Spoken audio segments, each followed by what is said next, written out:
Did your narcissist have a high ego?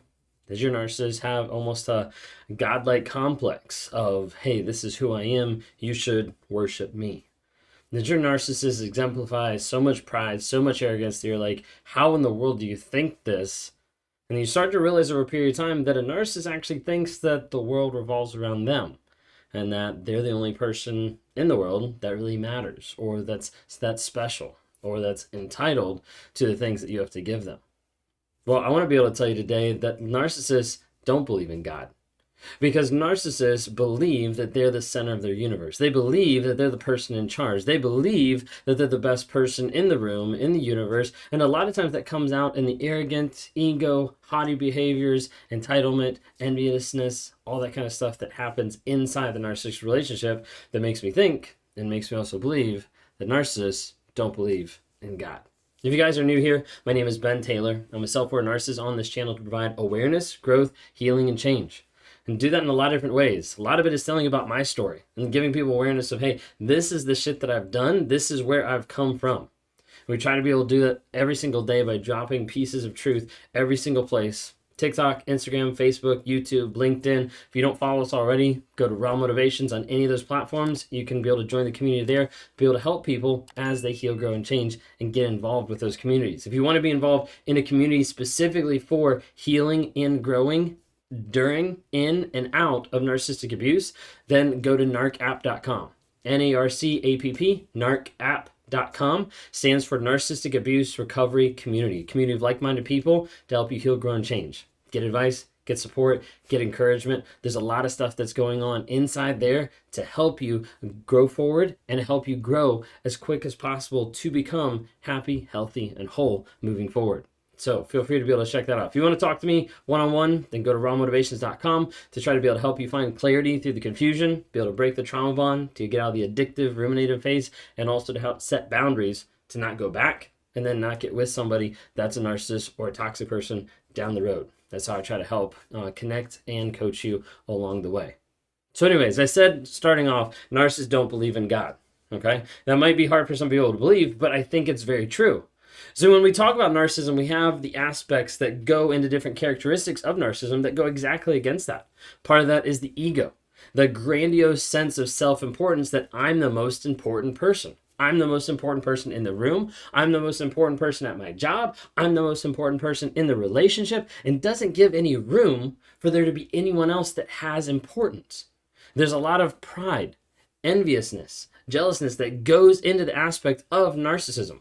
When we talk about ego, it also leads to entitlement of I'm entitled to everything in the world. I'm entitled to you. I'm entitled to being with you, and I'm entitled to cheat on you, and I'm entitled to steal from you, and I'm entitled to, and the list goes on and on and on. A lot of times you'll see a narcissist that will develop a God complex. Like the idea of, hey, I'm actually the God of my universe. I'm actually the one in control. When in reality, that's the exact opposite, right? They're not in control. They're a slave to their impulses and to their compulsion of what they're trying to do, of trying to fill the void, of trying to put up a mask, of trying to continue the cycle. They don't ever slow down to be able to find true joy and true happiness because they're unwilling to be honest with themselves. There's several people that I've talked to that have even said, like when they were with that toxic person, they even wanted to be called that.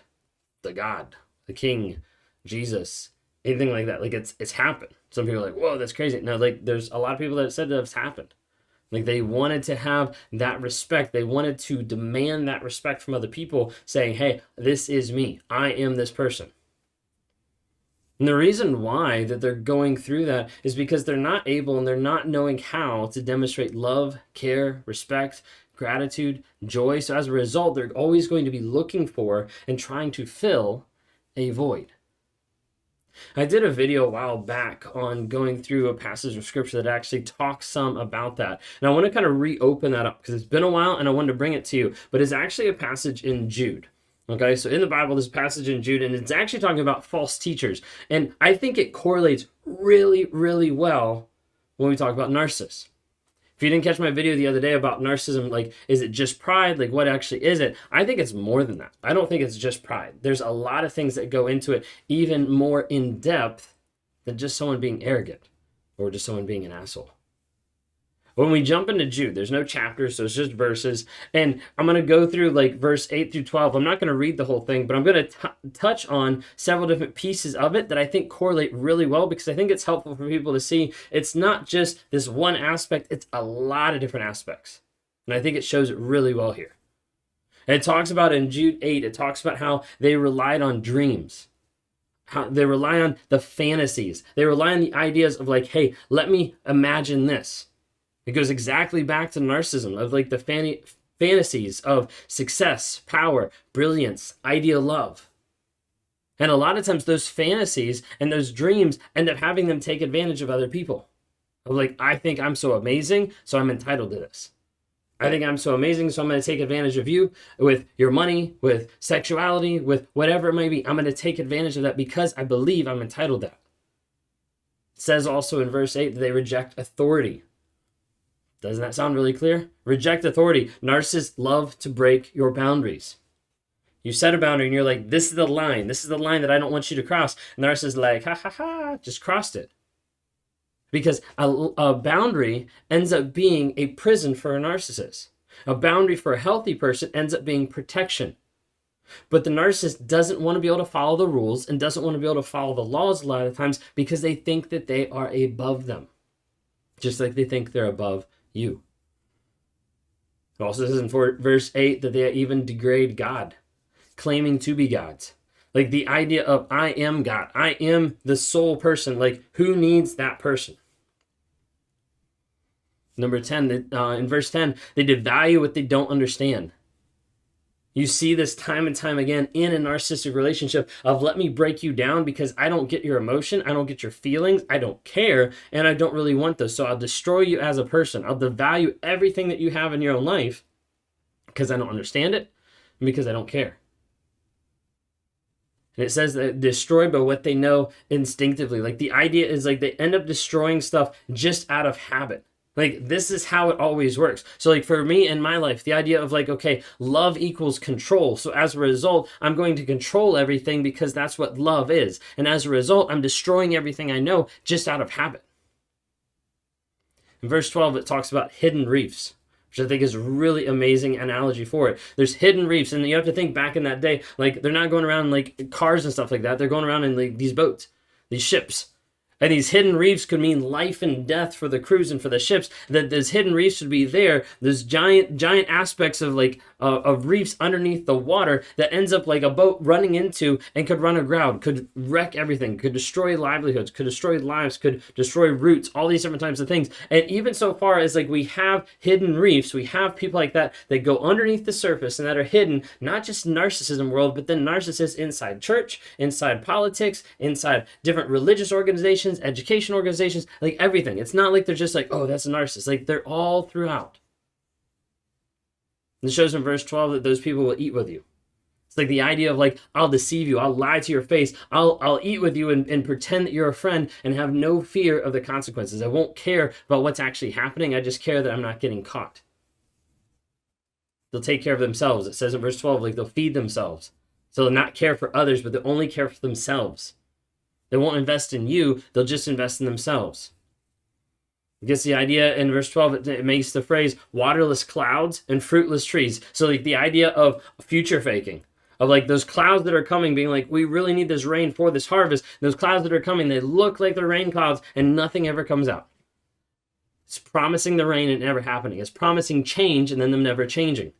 It's where you expect fruit to actually come from this fruitless tree, and it doesn't happen. You're like, wait a second, that like we planted this tree, we expected fruit from it, it never happened. We got engaged, we got married to this person, we expected it to be a loving relationship, it never happened. Talks in verse 13 of it being wandering stars, actually going back to the idea of like they didn't have maps, they didn't have GPS, so they followed the stars. The idea would be like wandering stars, and oftentimes would misguide people. Because they would look at a star and be like, I'm going to follow that star so I know like where my bearings are. And as a result, they get lost. And that's the same idea that narcissist does with you. They isolate you and then they direct you in the wrong direction. Now I love the one in verse 13 that says, wild waves casting up the foam of their own shame. I think that's amazing when I read that. It's like it's so true Because at the core of it, you have shame avoidance that ends up destroying and hurting the people around. Just like the waves casting up the foam of their own shame, that idea of like, hey, shame is what's compelling all this to be destructive in nature. You see in verse 16, complain, they care for themselves, they're arrogant, they manipulate, they exploit other people. All different things like that that's happening in that I think corresponds really well. And is like, hey, you want to see a narcissist in the Bible? Look at Jude. Like, he's talking about false teachers. He's talking about narcissists. Verse 20, it goes and it just solidifies kind of what we're talking about, and even the stuff that I see on a day-to-day basis. It says, strengthen in the truth. Get to the truth of the situation. Understand what's real.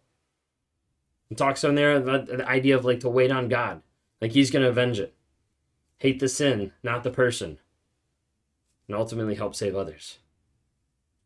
And as we try to do on this channel and all the channels we have, is to be able to help people get to the truth, get an awareness of what's actually going on, to heal, to grow, and to change. And you can't do that without the truth. You can't do that with getting real with who you are, with what's happening, with acknowledging where you are, and building a plan to become a better person than you are today.